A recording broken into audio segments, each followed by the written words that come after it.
Hello, my name is Amber. Welcome back with another video.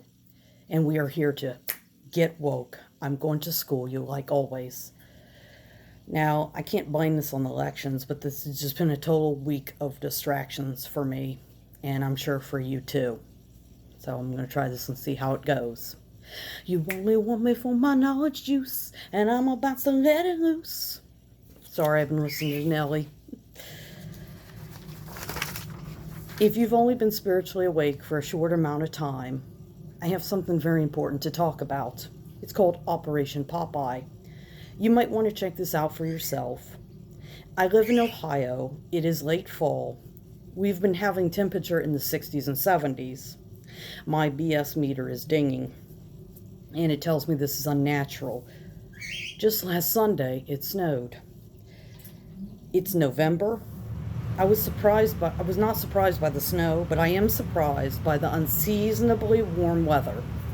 Now, in 1977, there was an Environmental Modification Treaty passed, ENMOD for short. The treaty prohibited offensive weather modification from occurring over a large area. Weather modification was used during the war in Vietnam. Okay, between 1949 and 1978, China developed concepts, techniques, and hardware that was used for hurricane abatement, fog control, and drought relief. Oh, wait a minute. I thought a treaty was passed in 1977.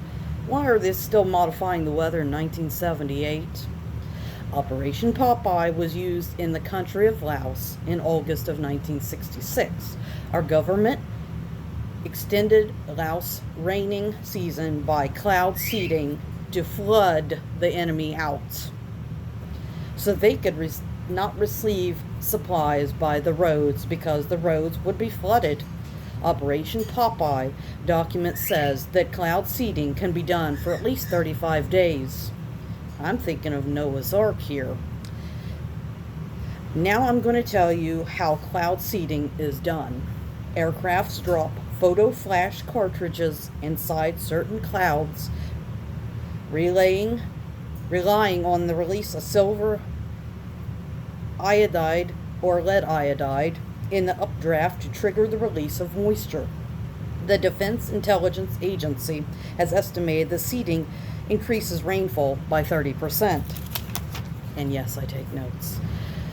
So if our government can control the weather, which I just proved they can, why don't they cloud seed in California to put out the wildfires? I got you thinking now. You know why? Because they don't want to stop them. If you live in California and you have the money, you should move out. Reason number 1, nothing will be done about the homeless population. It will continue to grow because of the virus. Number 2, nothing is being done about the wildfires.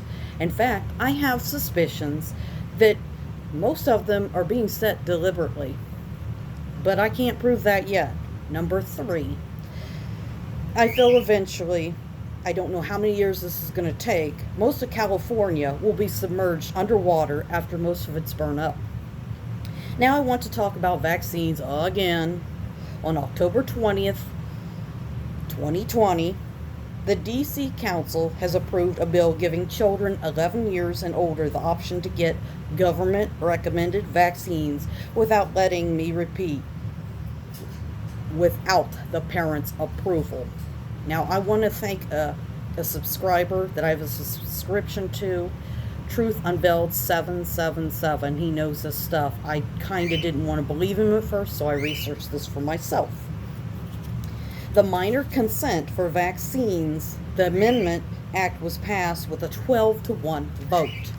It means that 12 people were for it, 1 person was against it. The council member, Trayon White Sr., voted against it. Smart man. He said children were too young to make that kind of decision, which I agree. He also mentioned about the Tuskegee experiments that were performed on black men. I might cover that in a future video, I don't know. The bill has conveniently come around during the virus. I have set my children down and I have talked about what is in vaccines.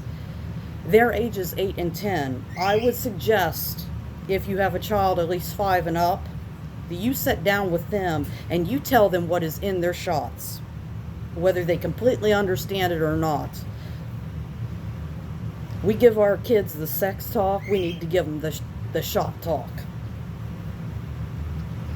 If we lose the right to choose whether we want our children vaccinated or not, maybe when the children are asked if they want to have a shot, they will say no. Since the bill says the children can give their own consent, the bill has one more council vote before it becomes law.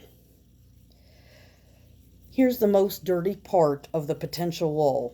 The law would require that the doctor sends the vaccination records to the child's school and not to the parent, and seek compensation directly from the insurance company without involving the parent. They're bypassing the parents altogether here. Can you say George Orwell's 1984? I thought people injured from vaccines could not sue the vaccine companies. I'm only partially right. There is a National Vaccine Injury Compensation Program. In 2006, the government awarded over $230 million to vaccine injury victims. There's a list of vaccines covered by this program. The seasonal flu vaccine is on the list.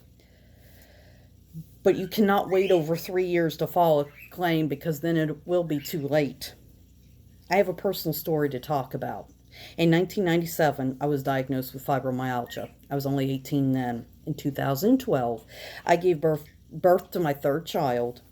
I was spiritually asleep then. When I was in the hospital, I was offered a flu shot and a Tdap shot. Like an idiot, I took both of them. A few months later, I mysteriously ripped my calf muscle just walking, pulling laundry out of a basket. I started suffering from horrible fatigue. Doctors will not diagnose me with chronic fatigue syndrome. They have only diagnosed me with depression and severe sleep apnea. In 2014, when I was diagnosed with severe sleep apnea, I started using a CPAP machine. It helped me until 2017, then it was like it stopped working. By 2019, I stopped using the machine because I would test it out. I would try to use it one day and see if I felt rested. The next evening, I would not use it, and I would feel the same either way. So I got no benefit from it. I've been put on Cymbalta, which is an antidepressant, twice. It did nothing for my fibromyalgia or fatigue. The second time I took Cymbalta, I took it for over a year. It should have helped me if it was going to. I went on Elavil for over a year. I stayed sick. I tried Effexor for over a year.